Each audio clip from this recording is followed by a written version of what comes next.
Hi friends, எல்லோரும் காலையில் சாப்பாடு சாப்பிட்டு முடிச்சிட்டிங்களா? இன்றைக்கி நம்ம வீட்டில் என்ன சாப்பாடுன்னு பார்த்துருவோமா? கேரட் தோசை தாங்க சுட போகிறேன். அதுக்கு ஃபஸ்ட்டு 1.5 கரண்டி மாவு எடுத்துகிட்டு ரொம்ப மெல்லிஸாக இல்லாமல் ரொம்ப திக்காகவும் இல்லாமல் ஒரு தோசை ஊற்றிட்டேன்.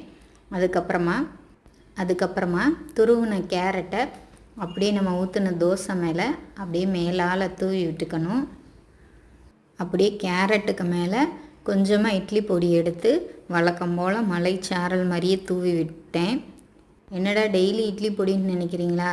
நான் ஒரு இட்லி பொடி பைத்தியங்க. இட்லி பொடி இல்லாமல் என்னால் தோசை இட்லியில் சாப்பிடவே முடியாது. அதுக்கப்புறமா 1 கரண்டி எண்ணெய் எடுத்து வெளியில் கொஞ்சம் உள் சைடில் கொஞ்சோன்னு ஊற்றியாச்சு. இப்போ தோசை வெந்ததுக்கப்புறம் பொறுமையாக திருப்பி போட்டு அதே மாதிரி பேக் சைடும் திருப்பி போட்டு எடுத்துட்டோம்னா கேரட் தோசை ரெடி. வீடியோ பிடிச்சிருந்தா லைக் பண்ணுங்கள், மறக்காமல் சேனலை சப்ஸ்கிரைப் பண்ணுங்கள். தேங்க்யூ.